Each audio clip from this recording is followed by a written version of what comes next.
We don't need no education.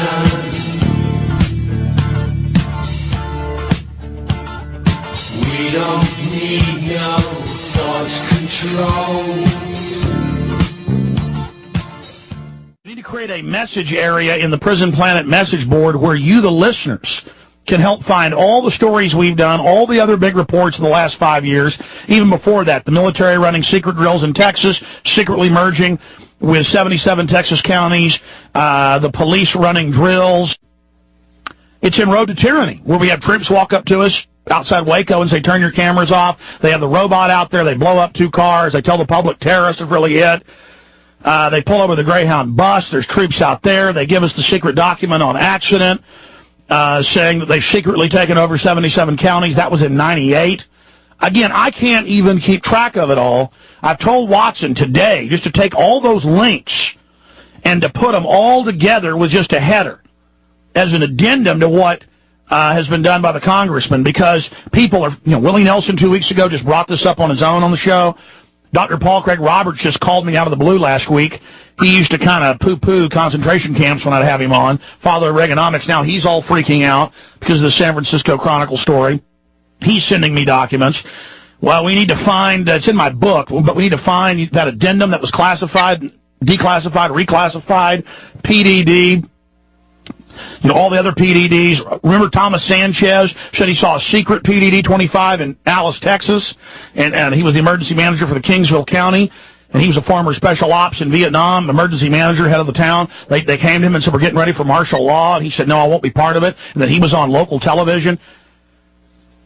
I mean, Daniel Hamburg, I'm almost panicking here because I have trouble grasping how this has crept into every facet. In my film Road to Tyranny, made in 2001, 2002, I have a former Marine Corps captain who was in special ops in the late 80s, secretly merging military and police, doing gun raids, drug raids. This has been going on a long time, sir. Yeah, and it's hard to tell if anybody in Washington, like let's say among the 535 legislators in Washington, are any of them aware of this? I mean, I think Dennis Kucinich, who may lose his seat very soon, is aware of this. Like, he was the only member of Congress who asked for an investigation of this incident on August the 30th, in which 6 live nuclear-tipped cruise missiles were transported from a base in North Dakota to a base in Louisiana, which just happens to be the staging base for the Air Force for munitions that are sent over to Iraq. And Kucinich was the only member of Congress to try to push for an investigation of that, which of course actually never happened. And I just wonder, does Sheldon Whitehouse, does Feingold, does Leahy, does Bernie Sanders, does anybody in Congress understand what's going on in this country? I think there's one person, and then I want your take on this, Congressman. DeConcini on the Homeland Security House Committee said he wanted to see it 6 months ago. They said no. Then the chairman said he wanted to see it. And Bush said, you can't even see the new continuity of government. It's so bad, not even Congress can see what the full plan is. But we can reverse engineer it at the ground level and see what it is. Total takeover. Yeah. Well, it's interesting. DeConcini's a Republican. I mean, if they're not even allowing Republican senators to see this kind of stuff. Something I saw this week, though, that I thought was rather heartening was that Senator Susan Collins, who is pushing the Senate version of Jane Harman's bill, which is the Homegrown Terrorism Prevention Act of 2007, I guess now 2008, which passed the House by a vote of 404 to 6. And this is a bill that would set up a commission to examine and report upon the facts and causes of violent radicalism and extremist ideology, which is exactly what we happen to be talking about this morning on your program, Alex, that in the state of Maine, there have been protests at Susan Collins' offices against this kind of very, very creepy legislation. So, I do think that there is a pushback, and regular, I saw them on TV the other day, and these were not, these were just regular, ordinary citizens saying enough is enough. So things like that do give me some hope that people are waking up a bit to what's going on. Well, I agree that there is pushback against this. What are ideas you have, Congressman, to fight this? Well, I think the first way you fight it is information. You know, I think people have to know what's going on, and then they have to find each other and be ready to organize. And, you know, and I think that eventually this is going to involve a lot of people taking to the streets.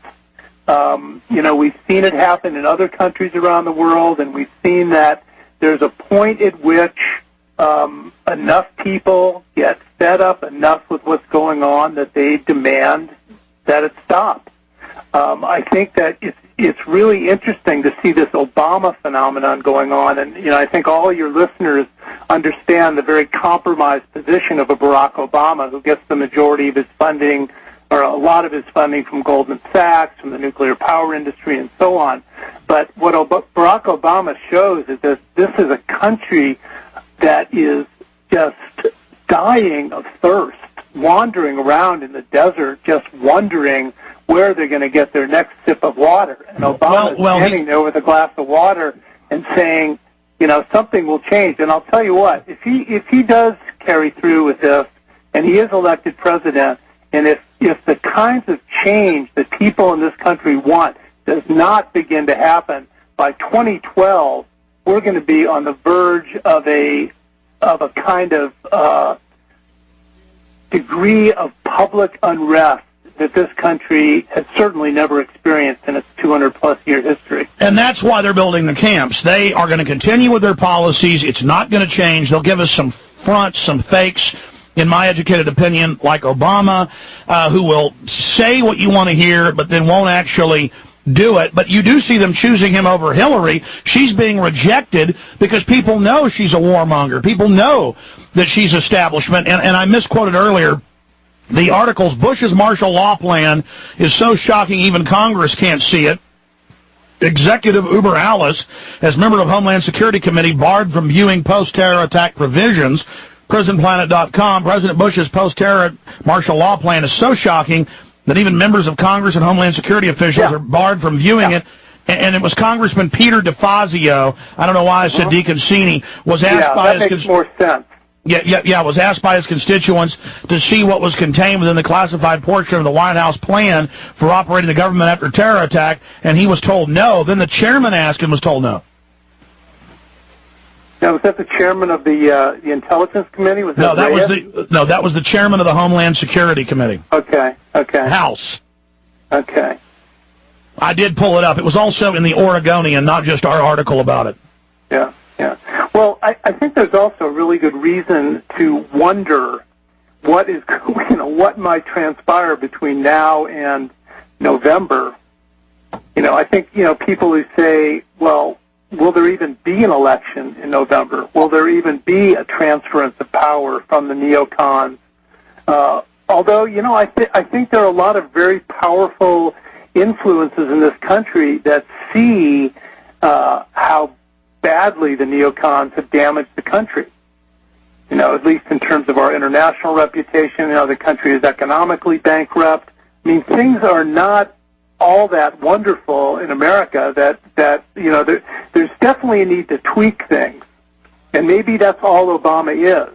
But if he doesn't slake some of that thirst that people are feeling in this country for some very bread and butter things, like I was talking to a guy this morning, happens to be a very wealthy guy, sent his 2 kids to college. They can't find jobs. These are college-educated rich kids, can't find a decent job. So the destruction of the middle class, the lack of a decent healthcare system, the lack of decent schools, the fear about what's happening to the climate. I mean, Americans have lost their sense of optimism.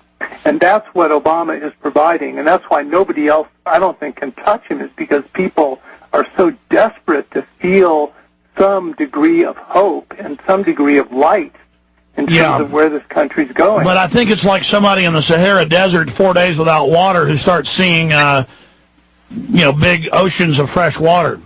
Yeah, well, I'm I'm green. I voted for Cynthia McKinney for president, so I'm not a big, I'm not a starry-eyed idealist. And I've been to Washington, and I've seen the way Congress works, and I know it's, just as corrupt as people can imagine that it is. It's a swamp back there.